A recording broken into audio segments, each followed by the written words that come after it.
Hello बच्चों, welcome to simple science classes where we make science simple for you. तो आज हम पढ़ रहे हैं क्लास 9th का chapter 1 which is matter in our surroundings.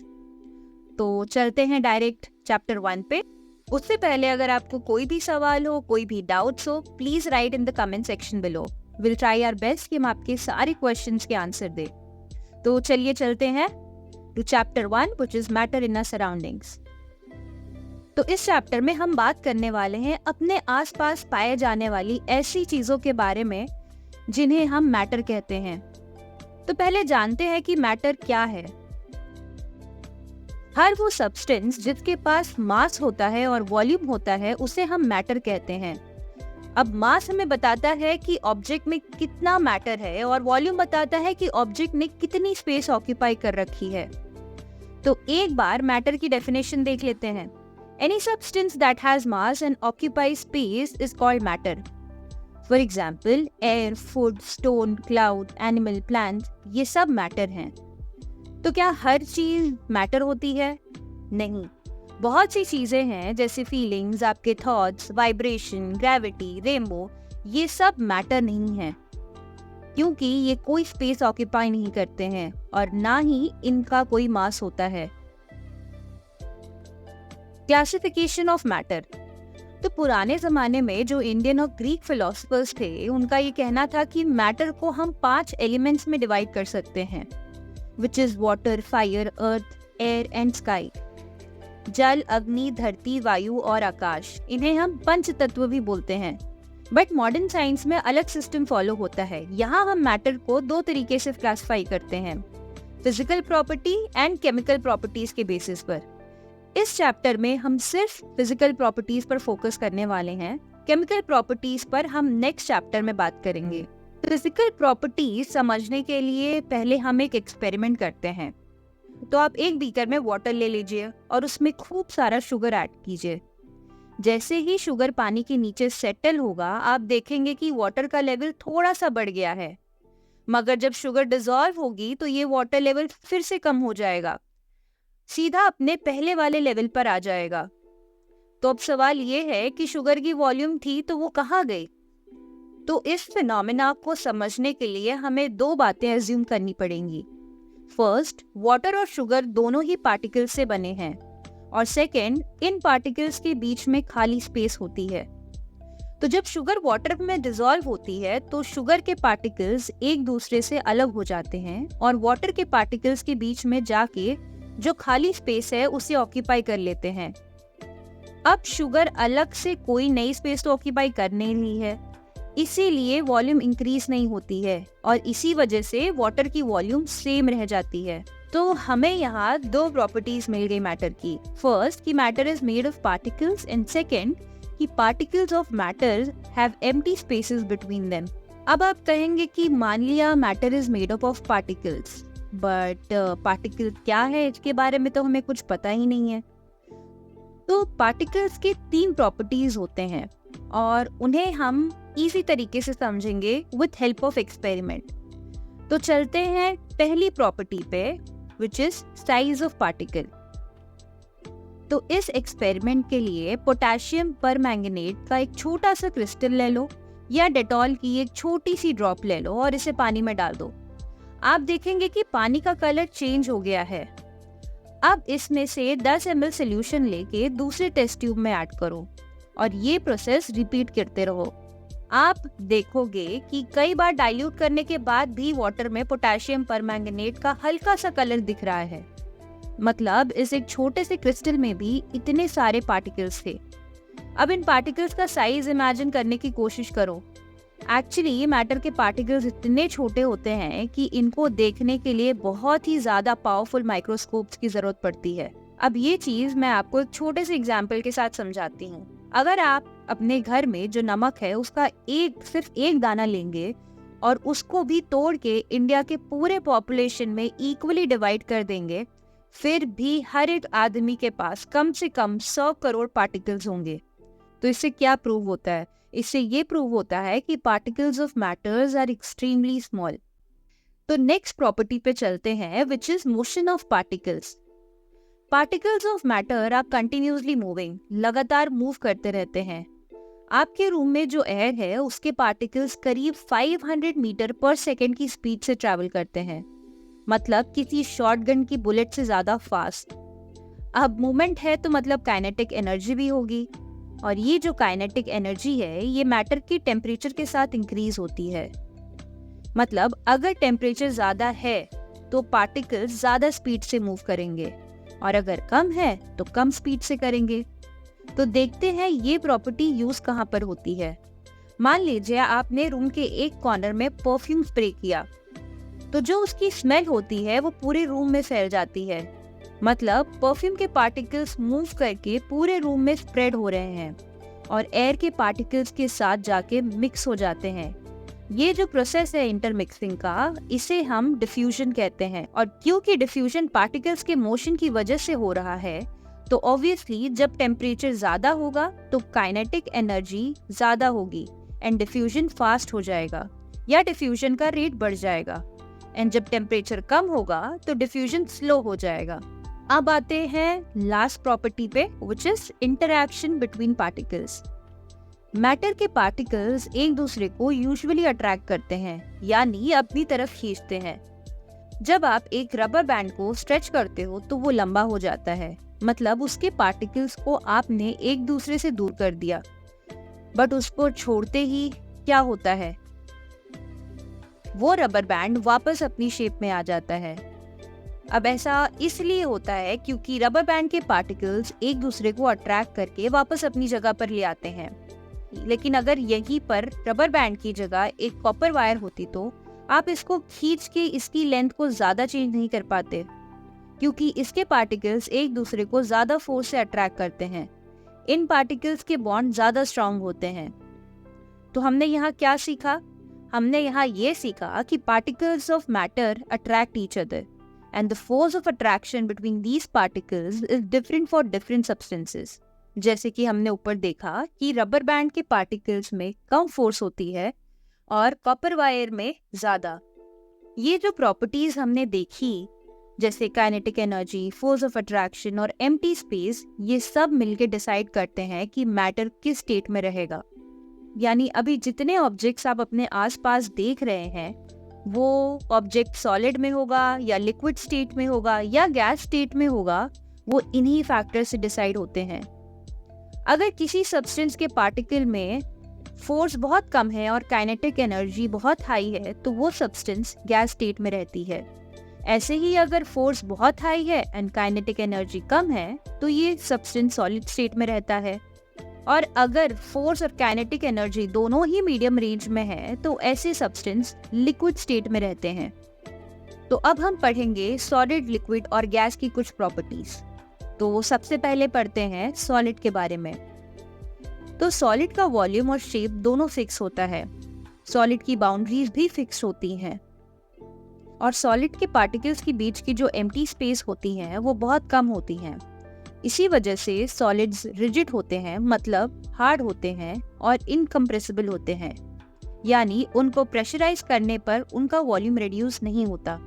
अब आते हैं हम लिक्विड पे। तो लिक्विड का वॉल्यूम फिक्स होता है बट शेप फिक्स नहीं होता। जिस भी कंटेनर में आप लिक्विड को डालोगे, लिक्विड उसी का शेप पकड़ लेता है। लिक्विड के पार्टिकल के बीच में सॉलिड से थोड़ी ज्यादा स्पेस होती है, तो लिक्विड फ्लूइड होता है, मतलब वो फ्लो कर सकते हैं और इनकी कंप्रेसिबिलिटी भी बहुत ही कम होती है। अब आते हैं लास्ट स्टेट ऑफ मैटर पे, व्हिच इज गैस। अगर गैसेस की प्रॉपर्टीज देखें तो गैसेस की ना ही फिक्स वॉल्यूम होती है और ना ही फिक्स शेप। सबसे फ्री स्टेट ऑफ मैटर यही है जिसका कोई फिक्स बाउंड्री भी नहीं है।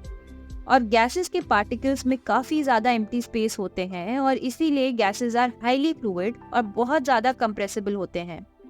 उनके ऊपर आप फोर्स लगा के उनके वॉल्यूम को भी चेंज कर सकते हैं। आई होप आपको ये क्लियर है, और अगर कोई डाउट है तो इस टेबल में हमने तीनों स्टेट ऑफ मैटर को समराइज किया है और इसे याद करना बहुत जरूरी है। And if you still have any doubts तो प्लीज कमेंट डाउन बिलो। वैसे एक और स्पेशल प्रॉपर्टी है अबाउट गैस जो हमने ऊपर डिस्कस नहीं की। आपने कई बार सुना होगा ना गैस के प्रेशर के बारे में, जब भी आप कोई गैस किसी कंटेनर में रखते हो, उस कंटेनर के ऊपर एक प्रेशर डेवलप होता है। तो ये प्रेशर कहाँ से आता है? अभी हमने पढ़ा कि गैसेस में पार्टिकल्स के पास बहुत ज़्यादा काइनेटिक एनर्जी होती है। तो ये पार्टिकल्स लगातार इधर से उधर मूव करते हैं और आपस में कोलाइड करते हैं, और साथ ही साथ कंटेनर की वॉल्स के साथ भी कोलाइड करते हैं। तो जब कोई पार्टिकल कंटेनर की वॉल से कोलाइड करता है तो एक छोटा सा फोर्स उस वॉल पर लगता है। अब ऐसे सारे फोर्सेस का सम निकाल लेंगे तो टोटल फोर्स आ गई। कंटेनर का एरिया तो हमें पता ही है, इससे हमें मिलता है गैस का प्रेशर। टेम्परेचर बढ़ाने से गैस की काइनेटिक एनर्जी बढ़ जाती है और कंटेनर पर लगने वाली फोर्स भी बढ़ जाती है। इसीलिए टेम्परेचर बढ़ाने पर गैस का प्रेशर भी बढ़ जाता है। अब आते हैं इस चैप्टर के सबसे इम्पोर्टेंट सेक्शन पे। Can matter change it's state? मतलब क्या कोई substance through physical change solid से लिक्विड या लिक्विड से गैस में चेंज हो सकता है? और जवाब तो आप सबको पता है कि ऑब्वियसली चेंज हो सकता है। हम सब ने वाटर को तीनों स्टेट्स में देखा है। तो हमने पहले क्या देखा था कि स्टेट ऑफ मैटर डिसाइड होती है पार्टिकल्स की प्रॉपर्टीज के बेसिस पर। इन प्रॉपर्टीज को चेंज करने के दो मेथड है, पहला चेंज इन टेम्परेचर एंड दूसरा चेंज इन प्रेशर। तो पहले हम देखते हैं कि टेम्परेचर चेंज करने से क्या होता है। जब आप किसी सॉलिड सब्सटेंस को हीट देते हो, उसका टेम्परेचर राइज होता है और उसके पार्टिकल्स की काइनेटिक एनर्जी बढ़ने लग जाती है, और मोशन की वजह से पार्टिकल्स के बीच का डिस्टेंस भी बढ़ने लग जाता है। फिर एक ऐसा स्टेज आता है जब काइनेटिक एनर्जी इतनी बढ़ जाती है कि सॉलिड के पार्टिकल्स का जो ऑर्डर्ड स्ट्रक्चर था वो टूट जाता है और पार्टिकल्स रैंडम अरेंजमेंट ले लेते हैं। और फिर ऐसे रैंडम अरेंजमेंट वाले सब्सटेंस को जिसमें पार्टिकल्स मूव कर रहे हैं, उनको हम क्या बोलते हैं? लिक्विड बोलते हैं। सो टेम्परेचर चेंज करके हम सॉलिड को लिक्विड में कन्वर्ट कर सकते हैं। बट मानो कि अभी हम और हीट दें तो लिक्विड की पार्टिकल्स का मूवमेंट और बढ़ेगा, काइनेटिक एनर्जी और बढ़ेगी, एंड फिर वो क्या बन जाएगा? गैस। तो अब चलते हैं हम ये डायग्राम पे जो आपको याद रखनी है। ओके, सॉलिड को अगर हम हीट करके लिक्विड बनाए तो उस प्रोसेस को हम बोलेंगे फ्यूजन, और लिक्विड को ठंडा करके सॉलिड बना दिया तो उसे बोलेंगे फ्रीजिंग, और लिक्विड को हीट करके गैस बनाया तो उसे बोलेंगे वेपराइजेशन, और उसका उल्टा किया तो कंडेंसेशन। कुछ सॉलिड्स ऐसे होते हैं जिनको आप हीट करोगे तो वो डायरेक्ट गैस बन जाती है, लिक्विड वाली स्टेट बीच में आती ही नहीं है, और इस प्रोसेस को हम बोलते हैं सब्लिमेशन। आप सोचोगे ऐसे कौन से मटेरियल है भाई? तो दो नाम याद रखो, ड्राई आइस और कैम्फर। कैम्फर मतलब कपूर, जो आपके घरों में या अपने मंदिरों में देखा होगा शायद। तो ड्राई आइस होती है कार्बन डाइऑक्साइड गैस का सॉलिड फॉर्म। अगर आप ड्राई आइस को बाहर कहीं रखोगे तो ड्राई आइस सराउंडिंग से हीट ऑब्जॉर्व करके डायरेक्टली गैस में कन्वर्ट हो जाएगी, वो लिक्विड कार्बन डाइऑक्साइड का फॉर्म नहीं लेगी। अब हम एक एक्टिविटी करेंगे इसे बेहतर तरीके से समझने के लिए। एक बीकर में अगर हम 1 kg आइस लेते हैं, आइस क्या होता है? सॉलिड, और इसमें एक थर्मोमीटर लगा देंगे। अब जो इसमें टेम्परेचर आएगा वो होगा -3 या -5 डिग्री सेल्सियस, राइट? फिर हम इसको हीट करना शुरू करेंगे। जैसे जैसे हीट हम इसे देते जाएंगे, इसका टेम्परेचर इंक्रीज होता रहेगा from -5 to -3 to -2 and so on.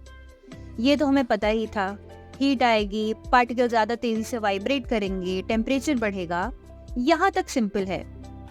But कुछ टाइम बाद ये टेम्परेचर 0 डिग्री सेल्सियस पर आके रुक जाएगा एंड कुछ देर तक चेंज नहीं होगा।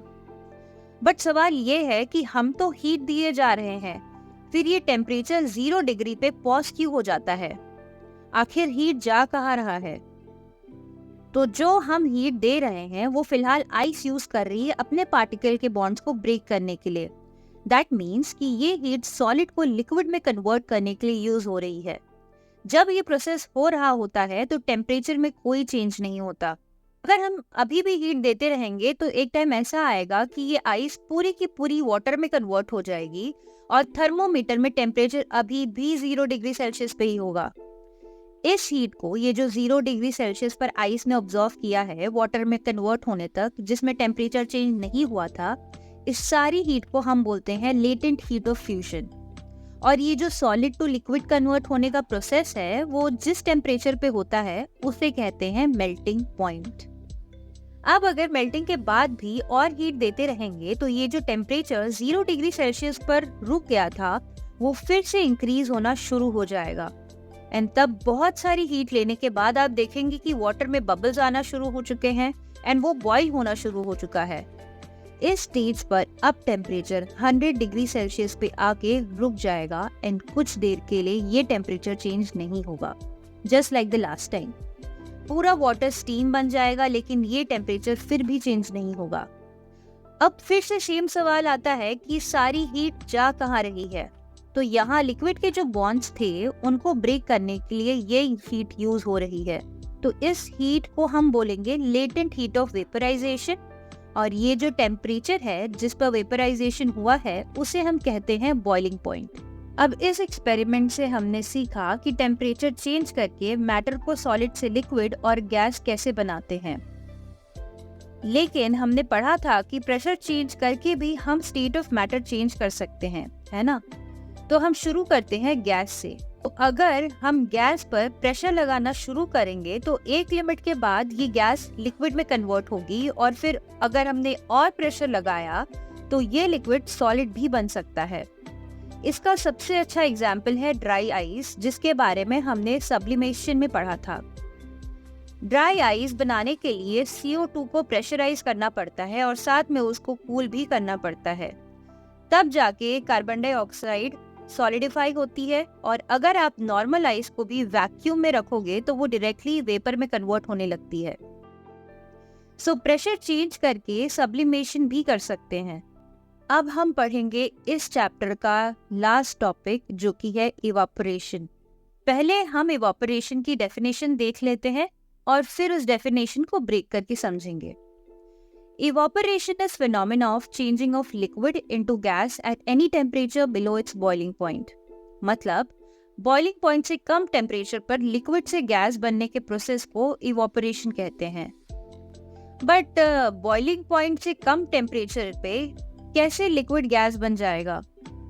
ये एनर्जी आ कहाँ से रही है? देखो, किसी भी मैटर में सारे पार्टिकल्स के पास सेम काइनेटिक एनर्जी नहीं होती। कुछ पार्टिकल्स फास्ट होते हैं और कुछ स्लो। तो लिक्विड में अगर सिर्फ सरफेस पर हम देखें तो जो फास्ट वाले पार्टिकल्स हैं उनमें से कुछ पार्टिकल्स के पास इतनी काइनेटिक एनर्जी हो सकती है कि वो लिक्विड से गैस में कन्वर्ट हो जाए। अब क्योंकि ये हाई काइनेटिक एनर्जी वाले पार्टिकल्स बहुत ही कम होते हैं, इसलिए इवापोरेशन प्रोसेस भी स्लो हो जाता है। और इवापोरेशन में सिर्फ सरफेस वाले पार्टिकल्स ही गैस में कन्वर्ट हो पाते हैं, इसलिए इवापोरेशन को हम सरफेस फिनोमेना कहते हैं और बॉइलिंग को बल्क फिनोमेना। बॉइलिंग में आपको बबलिंग इफेक्ट दिखता है और इवापोरेशन में आपको कोई बबल्स नहीं दिखते। अब इवापोरेशन की कुछ प्रॉपर्टीज हम देखते हैं एक बहुत ही सिंपल एग्जाम्पल के हेल्प से।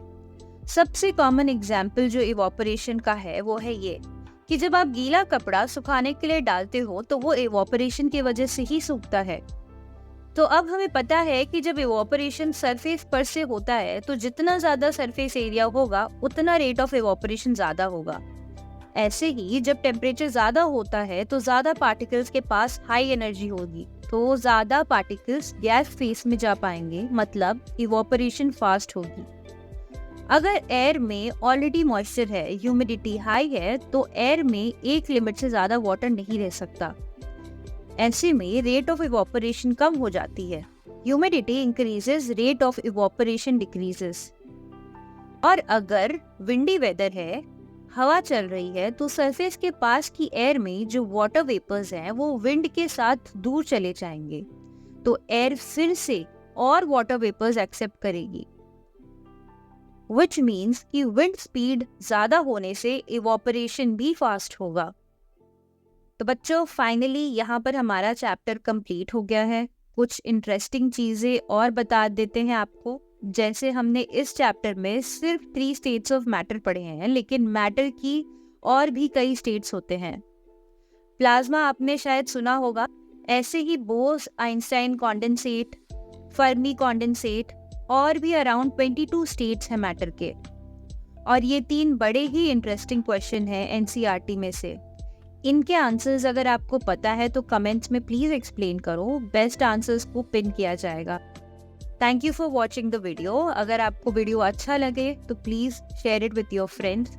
सबको नॉलेज बांटो एंड सब एग्जाम में पास हो जाओ।